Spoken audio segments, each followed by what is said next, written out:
Hey, all We're right. live. Hi, Love guys. ya. Thank you. We love you, Janae. All right. Hi, Debbie Swinky. I was just talking about you. I was talking about that you waited till I left the rug store to say you wanted the pillows. You'll have to send me a screenshot of which pillows that they are. I have everybody else's stuff, and I will get you invoiced and get shipping prices. And it might not be, it's a holiday weekend now, so nothing's going to go out till Tuesday anyway, so just sit back and relax. Rosalita, don't worry about it, just sit back and relax. I've got your rugs in the car, they're not going anywhere. And Bridget, I've got yours. And Bridget, like I said, you're going to kill me, but I think I sold that little box. I don't know how. I don't know how, but I think I sold it. But I'm gonna do my darndest to get some more. Right now they're out of stock of that one. There's a couple of others, but I'm gonna do my darndest to do that. Well, there is a rush, Debbie, because what you see is what you get over there. You never know what you're gonna find. So if there is something, you're welcome, Rosalie. I have them. They're in my van. Okay.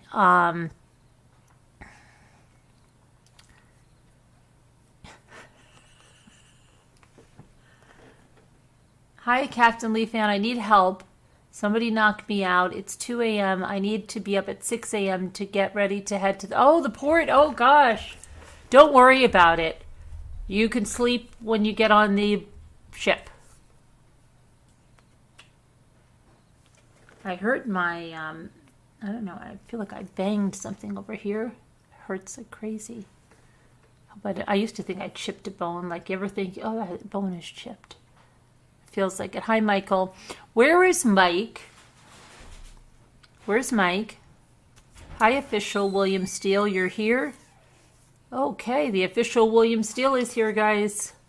We're happy to have you. What do you do, official William Steele? What is so official about you? Hi, Liz Tops. Mike, I'm worried about Mike. Where's Whisper to Me? Have we seen Whisper to Me?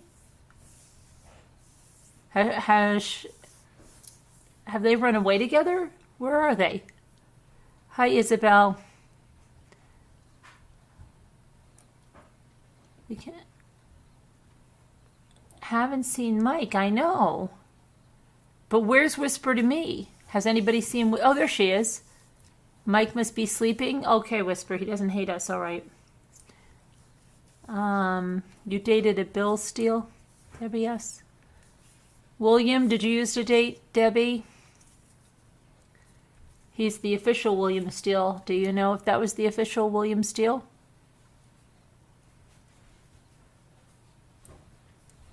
Could be him. So I have an early day tomorrow. I've got to go on a meeting, and then I have to get my daughter. So I'm going to go over the true crime stuff. Hi, whoa, Lisa. How are you? Thanks for stopping in. Gail B. I haven't had a chance to watch Adventures with Purposes video. I have heard some things about the car being in neutral and the windows being down or broken or something, and then that the one of the hosts, I don't know which one it was, but I think it's the one that doesn't have that big beard. I'm sorry, because I'm not very well versed on that. Thank you, Janae. I'm not very well versed on that, but I think they said he was really emotional when they found him, obviously, right? Probably. You did, and it's foul play, or you're saying you don't know if it's foul play? Yeah, we'll see. Okay, let's see what's up in the, for some reason, you guys popped out. You guys popped out of here. Oh, wait a second. No, this is StreamYards. Okay. Uh-oh. I just popped myself in the wrong thing. There, that's better. Okay. Now, pop myself down there. I'll have to pop myself over here. And go over here and over here.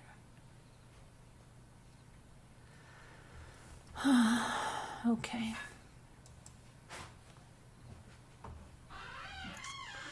Oh shoot, I've got to do something really first.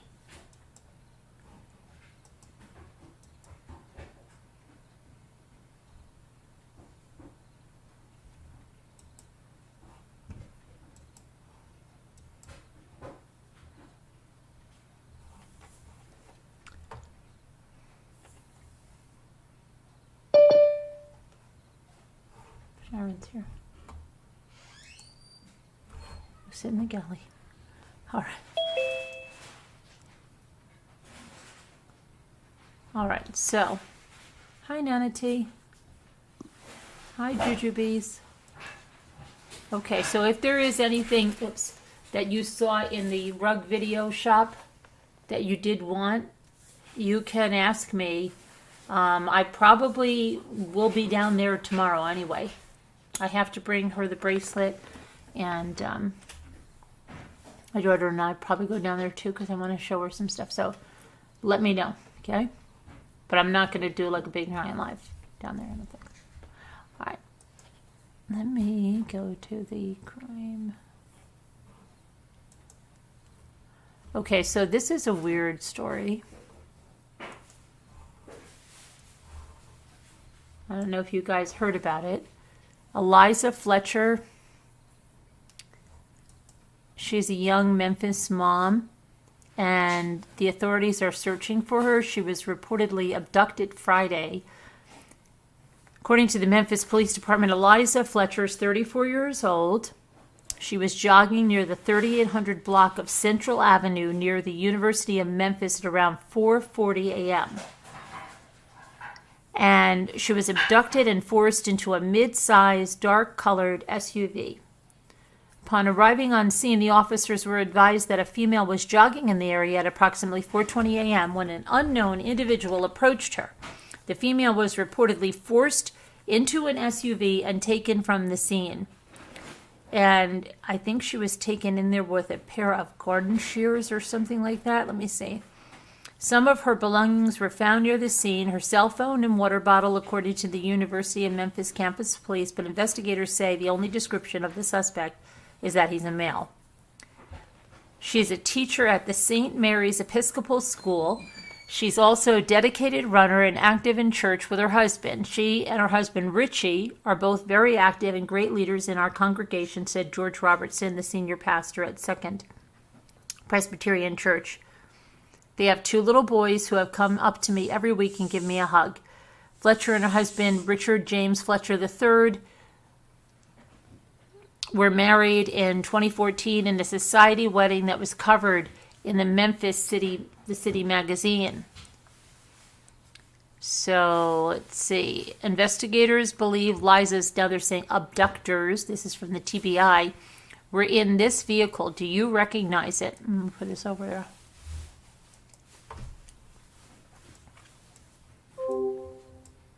Where'd it go? Uh-oh. Somehow, okay, here, this vehicle. Get over there. This looks like a black SUV. And let me see here.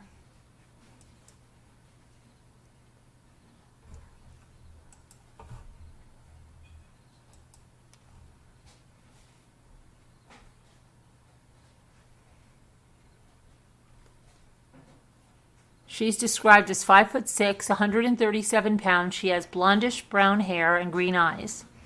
Anyone with information on her whereabouts should call the Memphis PD at 901-528-2274.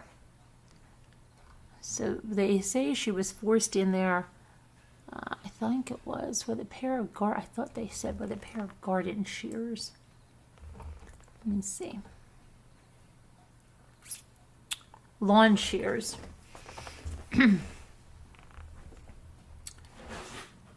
Eliza Fletcher, police tow SUV, tag lawn shears from home after she's abducted.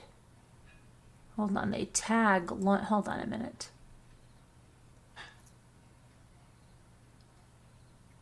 Okay. They were towing a vehicle and tagging a computer and lawn shears. I'm sorry, she wasn't forced in with the lawn shears. After she was abducted, they were spotted at a Memphis home on Friday in connection with her disappearance, and officers were seen towing a vehicle and tagging a computer and lawn shears as evidence.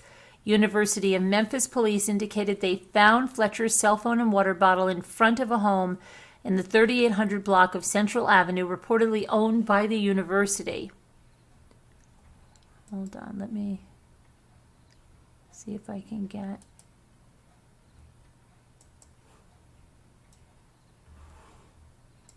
There's them towing the vehicle.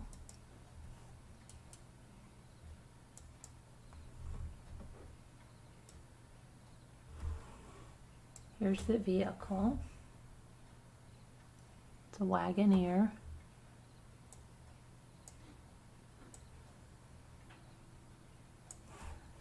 And then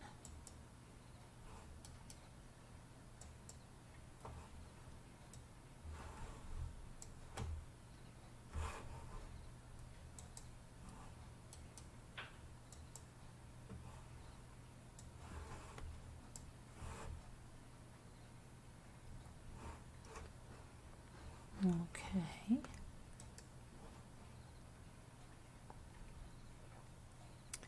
So let's see what...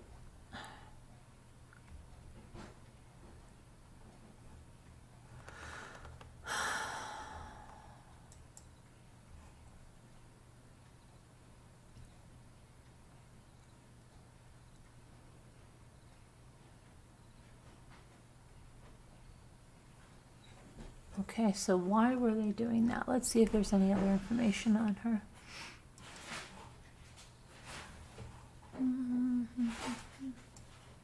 They said she had like a very high society wedding. Let's see, there's a $50,000 reward offered for finding her.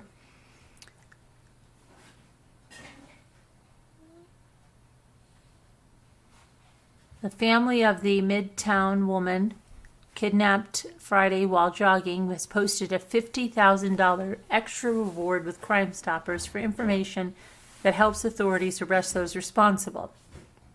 Memphis police are searching for 34-year-old Eliza Fletcher, who they said was reportedly kidnapped early Friday morning while out for a jog near the University of Memphis.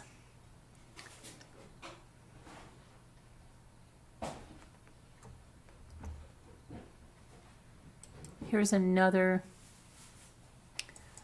photo of the suspect's vehicle. Okay, and let's see, University of Michigan. Okay, let's see what else we got. That her family posted the bond money this afternoon. The reward money this afternoon. Issued a statement. We look forward to Eliza's safe return and hope that this reward will help police capture those who committed this crime.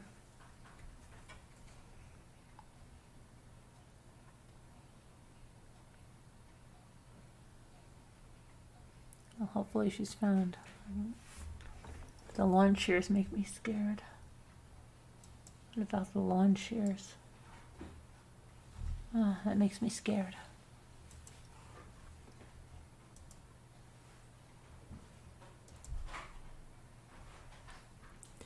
Okay, what else do we have here?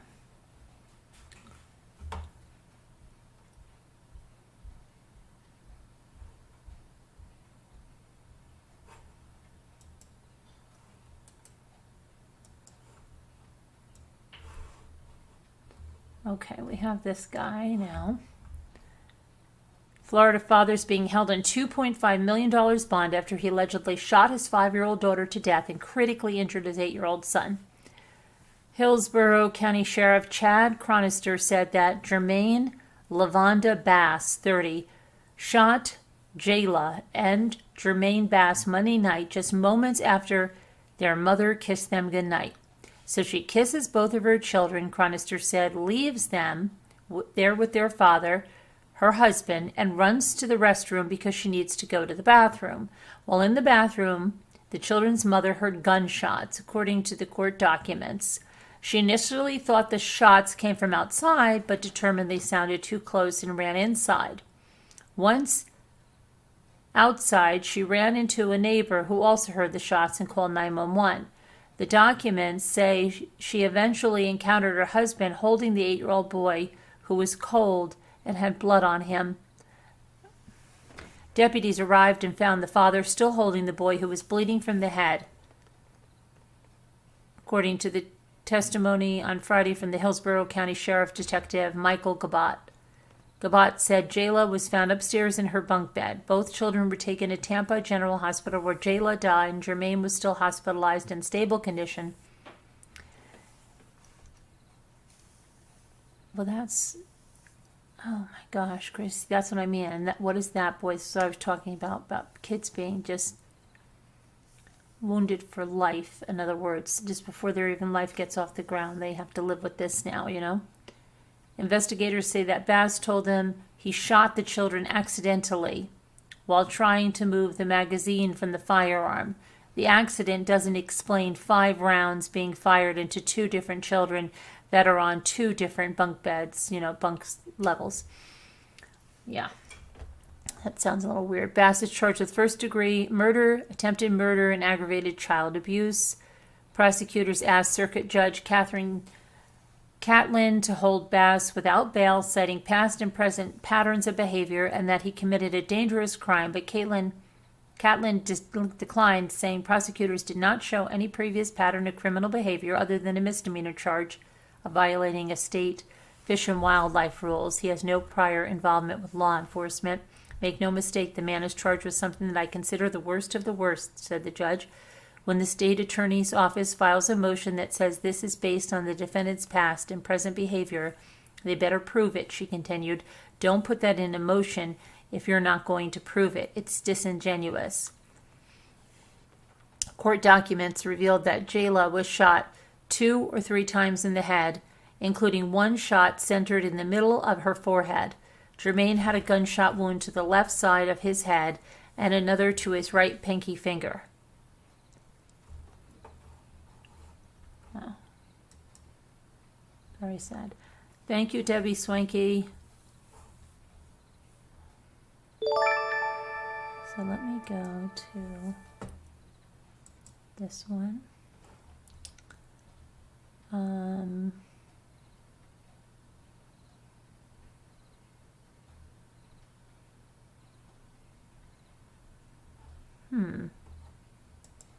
What is this about? Wow. What the... Look at this. Can you see that?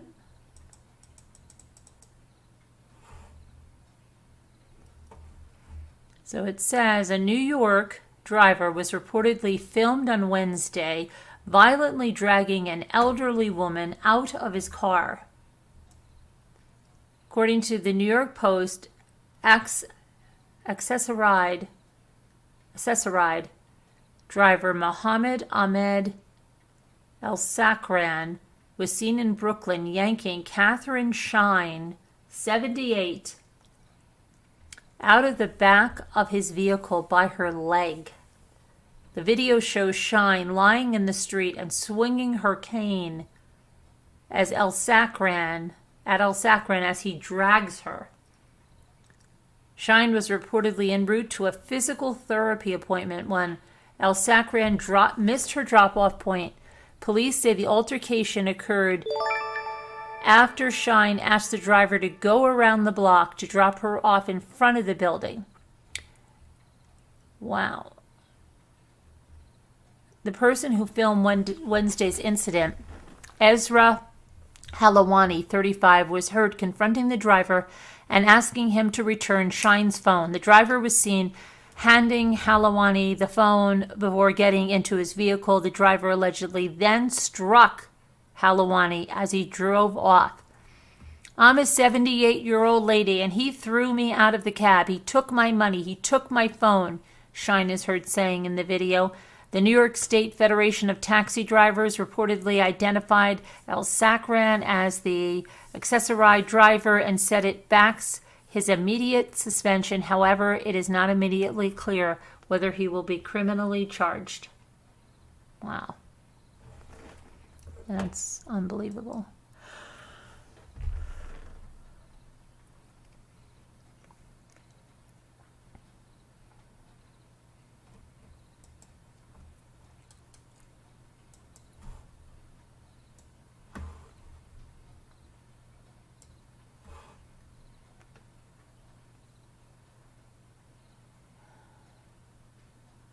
Heather Turner, 35, died inside her Dallas County home in May of 2017, and although her husband, Andy D. Turner, said that his wife took her own life, the Georgia Bureau of Investigation has called her death questionable.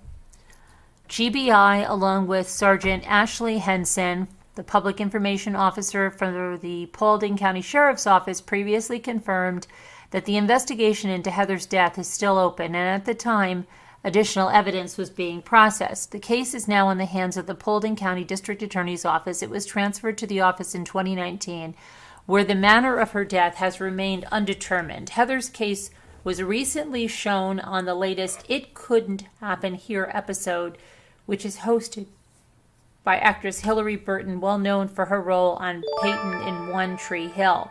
The episode is now airing on AMC, and it has brought Heather's case back into the spotlight, where still more questions than ever linger. Okay, so hold on one second. Let me see. Thank you, Nicole. Proud to be a Rambler. Thank you, Janae. Thank you, guys. Thank you, Debbie. Thank you. Okay, let me go back here. So this is interesting.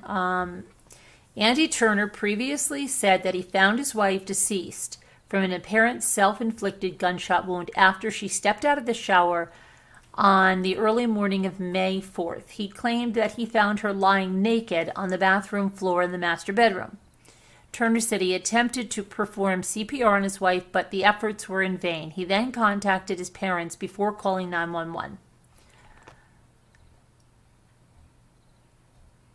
The 911 call was placed by Turner May 4th, 2017 around 6 a.m., yet, according to the Paulding County Sheriff's Office, the time of the incident stated it occurred at 5:30 a.m. When Dan Wilkerson from CBS questioned Turner on the 30-minute time lapse, Turner said that his wife was in the bathroom for a period of time after 5:30 before he heard the gunshot. Sassy, thank you for being a member for over 3 years. Okay. He said she typically gets out of bed, sets her alarm around 5:30 a.m. to 5:45 a.m., and she has gotten up that morning and was in the bathroom for a period of time before we ever heard anything. Now, let me see here. We've got some... Move this, please. Documents. Move it. Move it.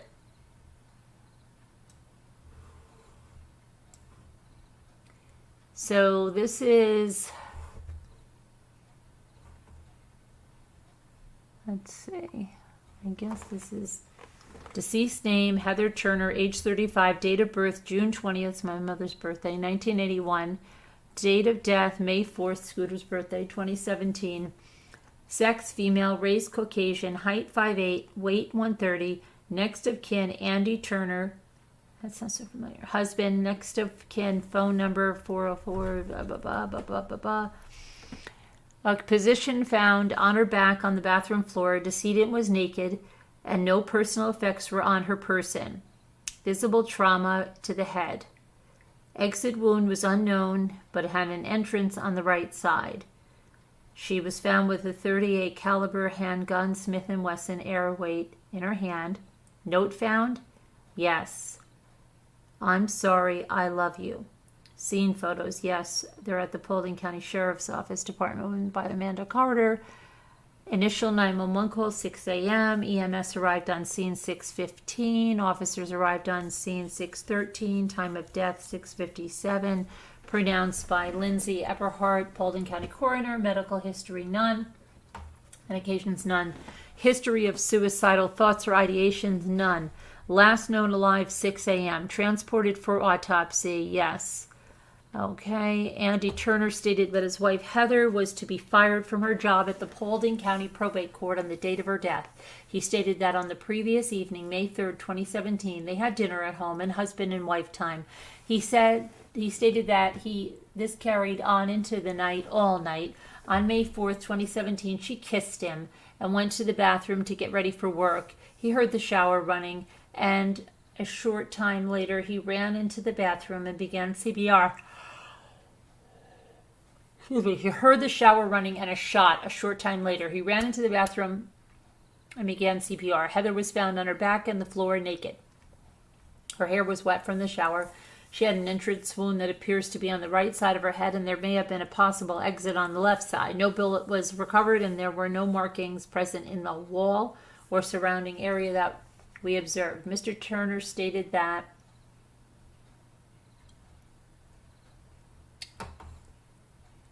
hold on, I've got to get the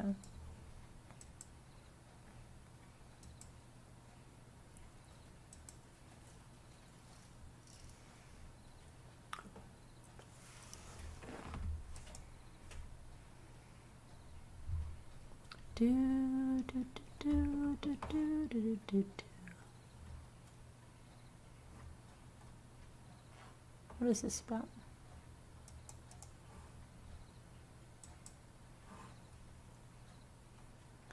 Okay, hold on. Let me put this over here, page 2.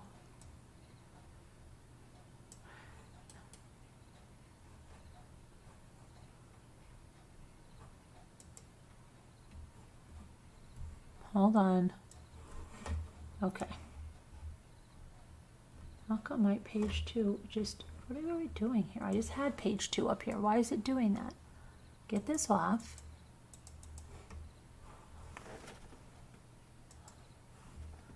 Oh, hold on a minute.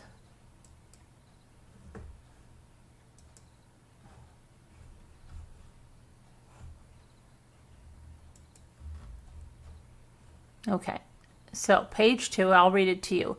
He said his wife has been going through a lot recently with the prospect of losing her job. In addition, her grandfather had passed a few weeks earlier on or near the anniversary of her mother's death. Also, her ex-husband had notified her that he was going to be filing papers to get custody of her son and that his new wife was planning to adopt him. What? Mr. Turner stated that Heather seemed to be in good spirits even though these things were going on, and she never voiced suicidal ideations. There was alcohol present on one of the nightstands in the bedroom, and a wall near the toilet had appeared to be washed. Scene photos were taken by the Paulding County Sheriff's Department, and Mrs. Turner was then transported to the GBI in Decatur on May 4th, 2017 for autopsy. The body bag was placed in with the sealed, and the sealed number stated that above. At the last update at the GB medical examiner has ruled this case pending investigation. Case ruled undetermined by the GBI medical examiner.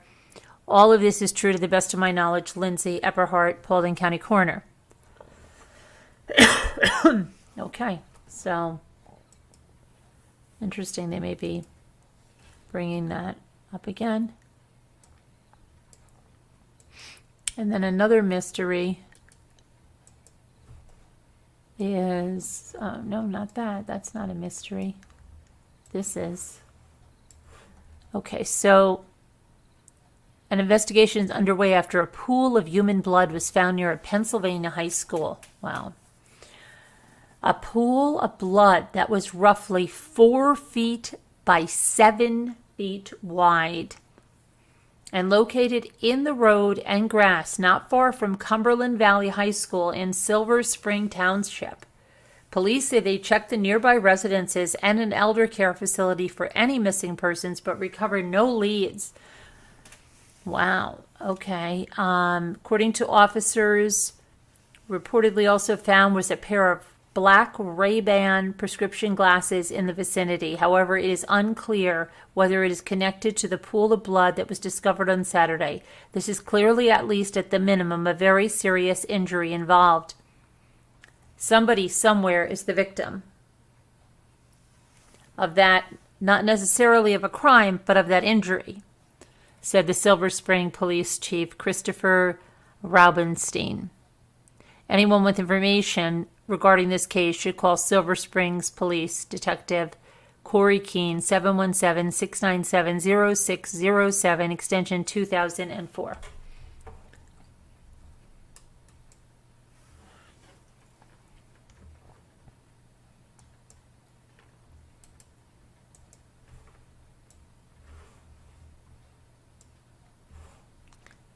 All right, then we have a teen girl kidnapped from her Pennsylvania home was found in New York Thursday, wandering around with no shoes, but she managed to escape from her abductor. An Amber Alert was issued for the 13-year-old, indicating that the abductor was a male who took her from her residence off of Schuylkill Avenue in Reading. Police say the suspect fled in a silver Chevy Traverse. The car had an unknown license plate, Pennsylvania license plate. Around 15 hours after she was reported missing, NYPD officers from the 75th Precinct in Brooklyn received a call that someone who the child approached and asked for help. The caller said the girl had been kidnapped. It was just some investigative leads that we developed and that we were following that got us to that location, said the Reading Police Chief Richard Tennelly. The Berks County District Attorney's Office announced that the suspect has been identified as Dwayne Taylor. Investigators watched the crime unfold via security footage that captured the incident at 2 a.m. A male with his upper body and face covered in a sheet entered the residence and walked up to the second floor. A short time later, he was observed walking behind the victim and escorting her outside. It's unclear if the victim had any injuries. Taylor was arrested and is waiting for extradition from New York to Pennsylvania. Okay.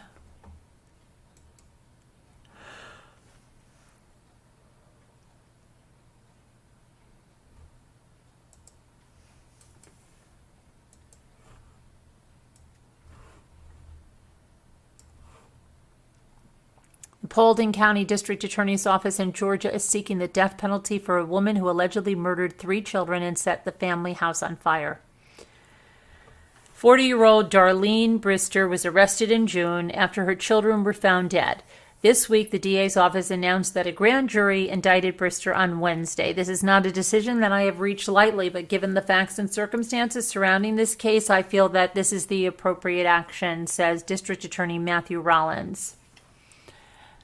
She is facing malice murder, felony murder, aggravated assault, arson, and cruelty to children in the first degree. And when firefighters arrived at Brister's Paulding County home on June 24th, they found 2 children dead, and 3 more children were rushed to hospitals where 1 died shortly after arrival, and the 4th died overnight.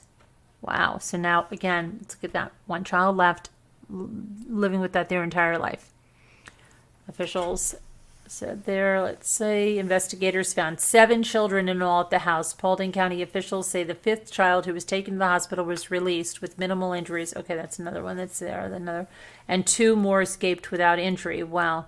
An infant and a child between 3 and 5 were found dead with burns at the top of the stairs in the home. A child 5 to 6 was taken to Grady Hospital with burns over 75% of their body.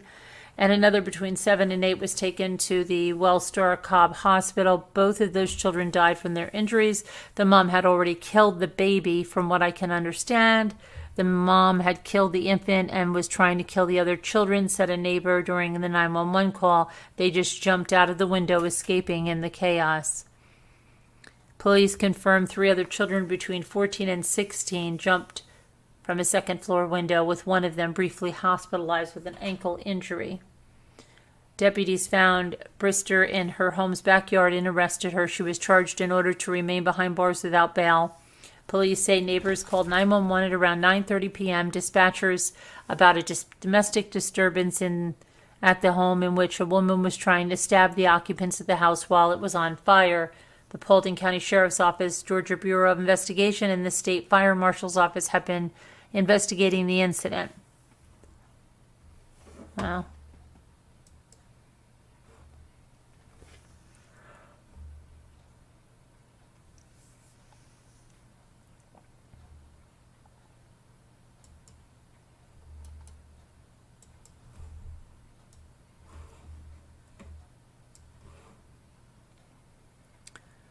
A former Ohio school superintendent fired 5 years ago after investigators found a suspected crack pipe and crack in his vehicle during a traffic stop was arrested in West Virginia this week for allegedly kidnapping 2 children earlier in the month.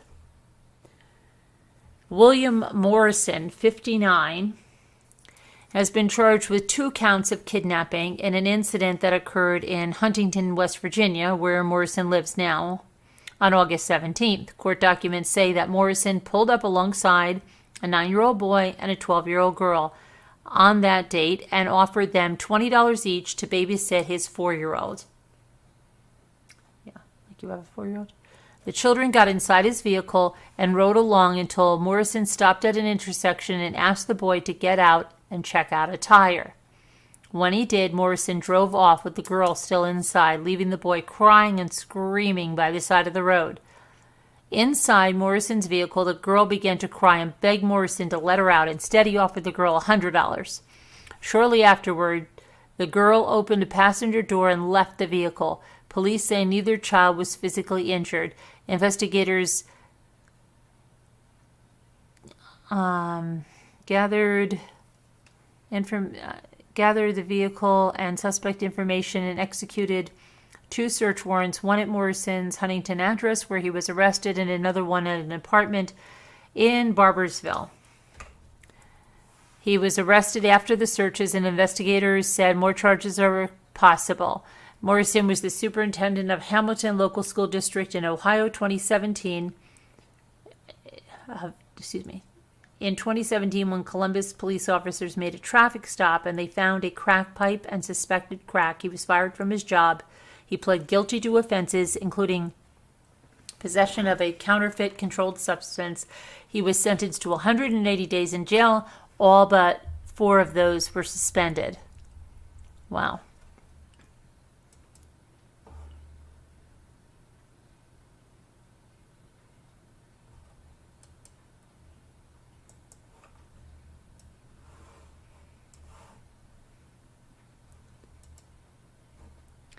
A 31-year-old Texas woman has pled guilty to conspiracy to commit mail fraud and wire fraud for her part in an internet-based romance scam perpetrated against victims across the United States. Dominique Golden admitted to personally collecting more than $1.26 million between February 4th, 2018 and December 12th of 2018, and depositing it into a bank accounts that she controlled. I was just thinking about something. Okay. Sorry, the name just made me think about somebody. So she deposited into bank accounts that she controlled, according to Zachary A. Cunha, the United States Attorney for the District of Rhode Island. The U.S. Attorney's Office said the entire conspiracy scammed victims of more than $2.6 million, and that Golden was aware that other members of the conspiracy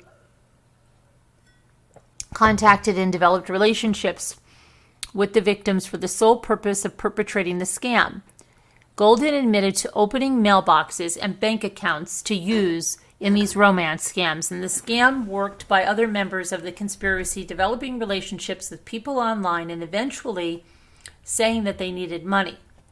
The victim was directed to send money to the members of the conspiracy, such as Golden. She is scheduled to be sentenced on December 6th in federal district court. As part of the plea agreement she reached with federal prosecutors, Golden agreed to forfeit all interest in any fraud-related assets traceable or derived from her criminal conduct. She'll be handing over assets that include a 2018 Bentley Bentayga, a 2017 Mercedes E-Class, at least 3 Rolex watches, a 16-inch gold rope chain with a diamond coin pendant, a 24-inch gold rope chain, 3 firearms, and more than $11,000 taken from her home and the Bentley. What the heck is that about? Let's look in Dominique Golden.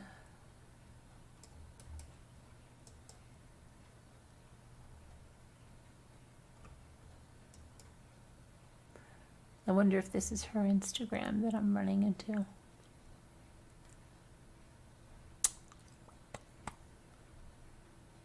Is this Dominique? I don't know. I think it is. Golden, I don't think so. I don't think that's her. Let's see. Dominique Golden. Houston. Let's see.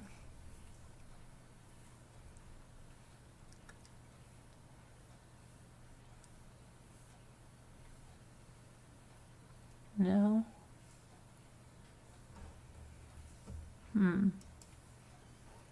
Okay. All right. All right.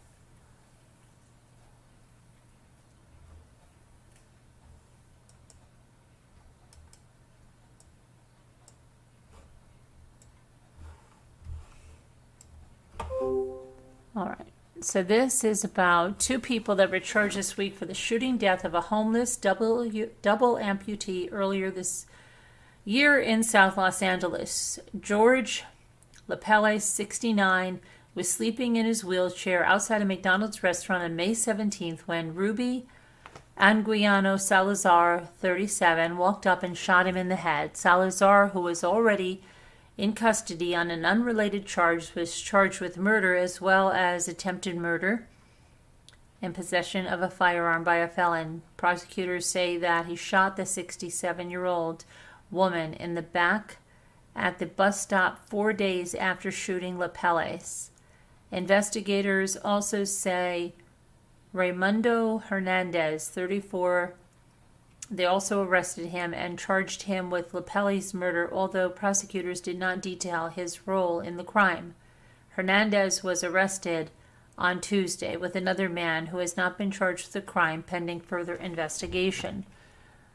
Los Angeles District Attorney George Gascon says in a statement that this crime is disturbingly brutal and callous. Lippis lost his legs in a hit and run in 2016 and subsequently disappeared. His family eventually located him, but he apparently chose to remain homeless. Sad.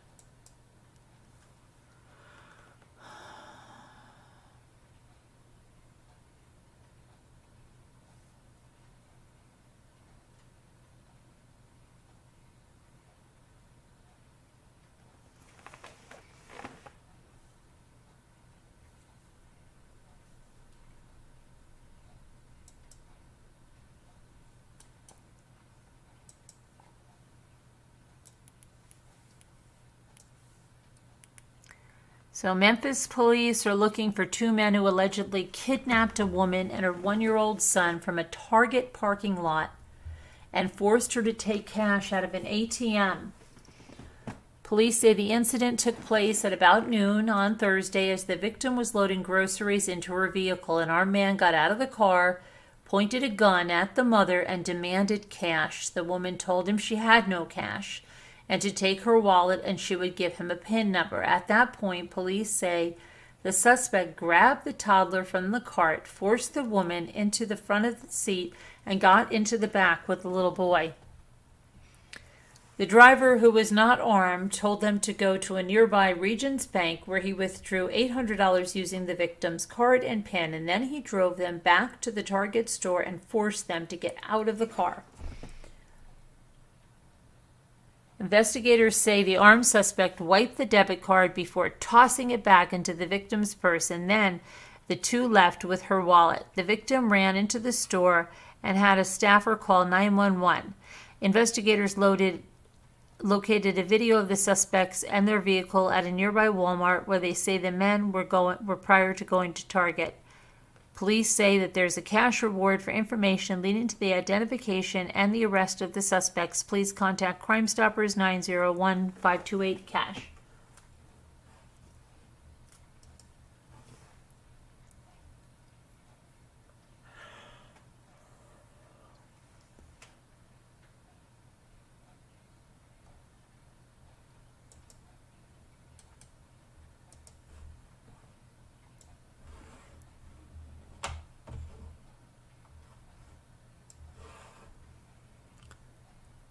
A 25-year-old woman was found shot to death on a street in Manhattan's East Village early Thursday morning. The woman, whose identity has not been released, was found with a gunshot wound to the head at around 5 a.m. She was pronounced dead at the scene.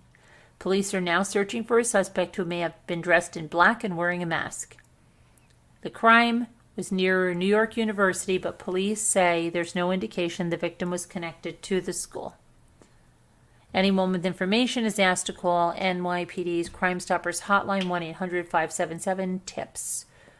Okay. Hold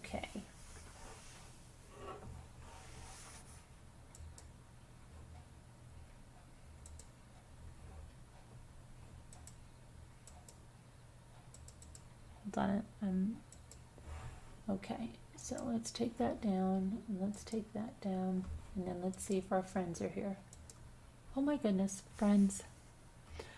Hi, Jeanette. Hi, Oliver. Hi, Alicia. I'm tired and I've got to go to bed, so I think we're going to take it to the Zoom. All Patreons and members are invited. You're tired too? Me too, and I've got a big freaking day tomorrow. All right, so I'm going to call this a night over here. Thank you guys for watching. I'll talk to you tomorrow. God bless you all. Prayers for all that need them. I'll see you. Prayers for everyone. Everybody needs prayers. I'll see you later, guys. Good night. Love you.